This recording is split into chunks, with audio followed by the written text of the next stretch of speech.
Bonjour et bienvenue sur un nouvel épisode de On peut le dire. So today we're looking at the second part of my erratum about the French R sounds. We did the first part probably about 2 weeks ago. So let's get this started. In the last video we looked at the difference between voiced and voiceless consonants. So the voiced consonants are the ones where your vocal cords vibrate, which you can test by placing your hand gently against your throat. And the voiceless ones are where the vocal cords are wide open and therefore they don't vibrate as you speak. So that ties into the three separate R sounds we have in French. The first one is a voiced R. We call it the voiced uvular fricative. It's coded with the upside down R like you see, and we use that one next to voiced consonants at the beginning of words and between two vowel sounds. That's one that's similar, that happens in a similar place in the back of your mouth as the sound G from again. So you have G, and then the voiced uvular fricative is R, gr, gr. So it's normally quite helpful to do both together to practice it. Gr, gr, gr. Then we have a voiceless uvular fricative coded with a capital X, and we use this one next to voiceless consonants. So that's one that's close to the K, like a K sound, in terms of where it comes from, so you can practice them.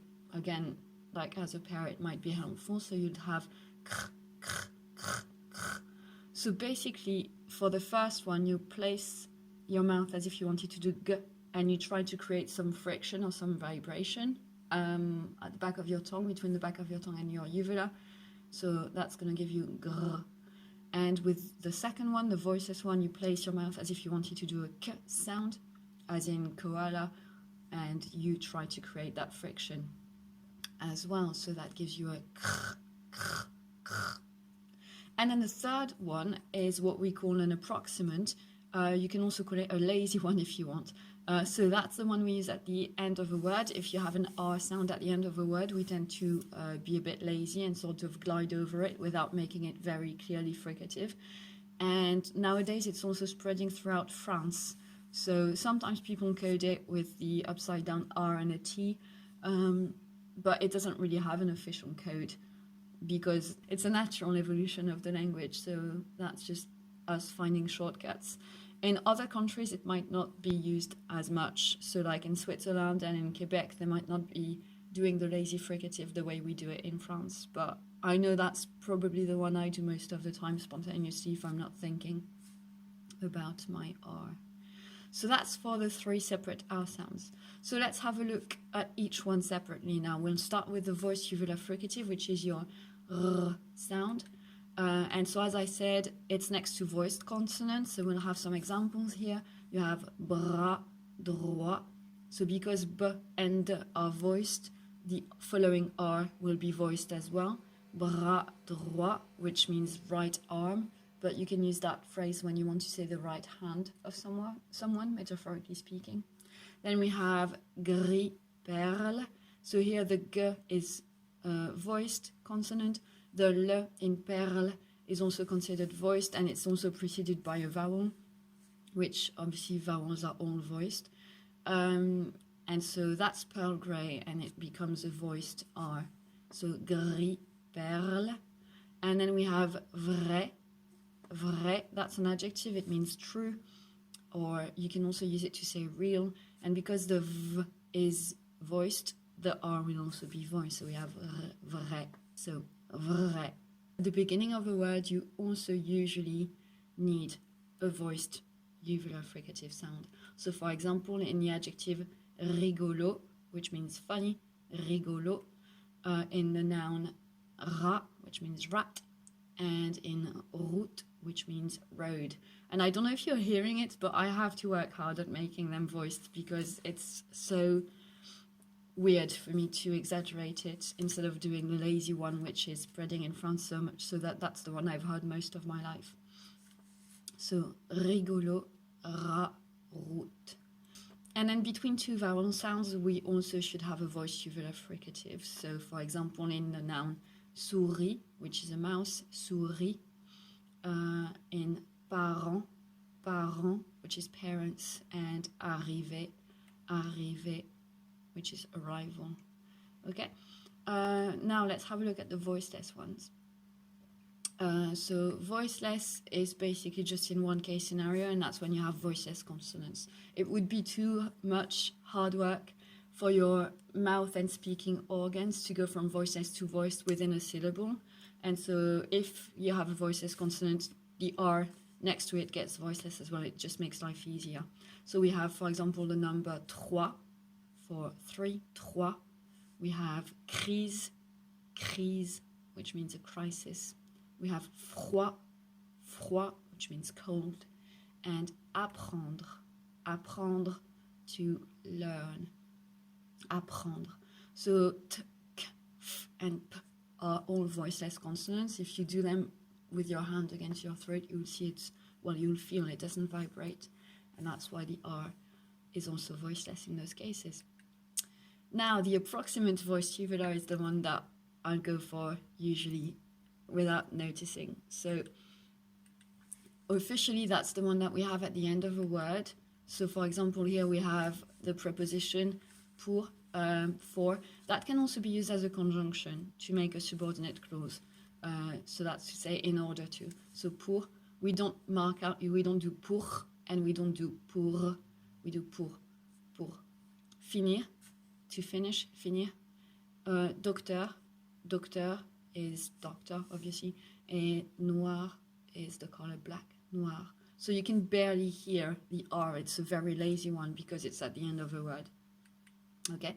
However, as I said before, more and more frequently we have this one across France as a shortcut. So we end up rarely doing a proper R sound and a strong R. We use the strong, like the voiceless R, sometimes when we're angry or when we want to put emphasis on a word. And after voiceless consonants, it makes sense because it just comes out easier. But the voiced one often gets replaced by the approximate one in France. So let's have a look. So I've just explained it. I sort of pulled the rug from under my own feet there. If you only do one R, probably go for the approximate one. At least if you're aiming at speaking French, that will be geared for French speakers from France. Obviously, other countries might be different. So if you know you want to speak French mostly with people from other countries, maybe you can practice the voiced and voiceless fricatives instead of the approximate. The second most useful, I think, is probably going to be the voiceless, just because after our voiceless consonants, it just makes more sense to come out like that. While between vowels, it makes sense to be lazy. It works as well, if that makes sense. So, practice time. I've put this little extract. I've taken that out from an email I sent to someone, so it's a genuine sentence I've actually written. And then I thought, oh, look, there's quite a bunch of R's. Let's use that for practice. So I'm going to give you 30 seconds to decide for each purple underlined vowel, is the R going to be voiced or voiceless? And or could it be the approximate one? So is it voiced or voiceless or approximate? And you have 30 seconds to have a go at that.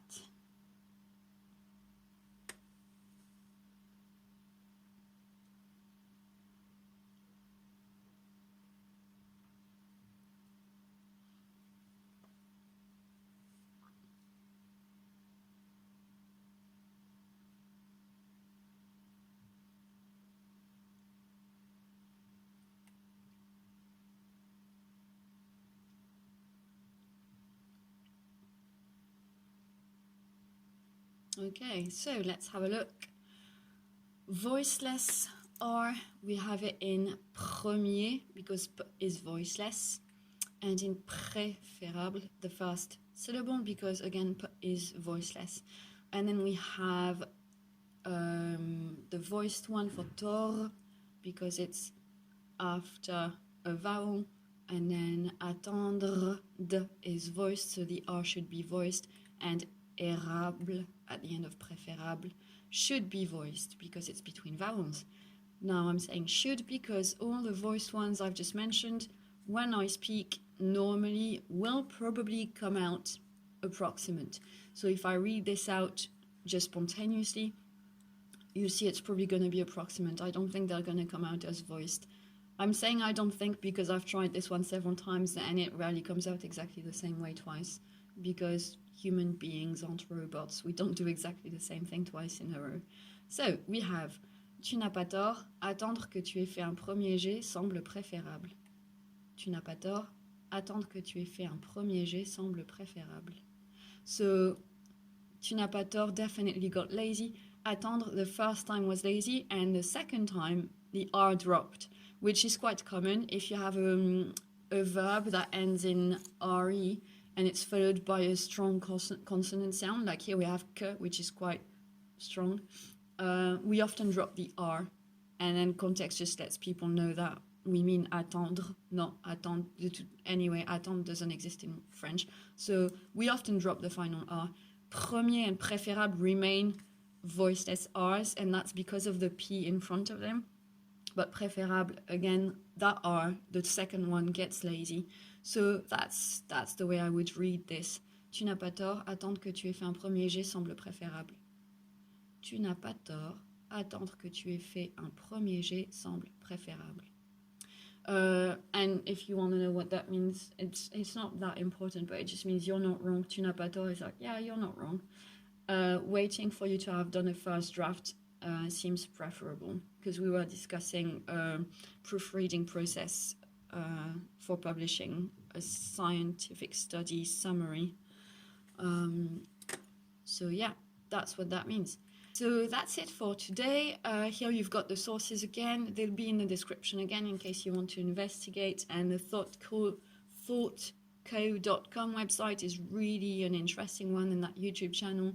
The first link is awesome. You should totally check it out if you're interested in learning more about French from the perspective of a proper linguist instead of a regular language teacher, because we don't have the same background and the same knowledge and the same way to explain. So I'd strongly recommend having a go at this channel. And that's it for us today. So I see you, metaphorically speaking, in the next episode.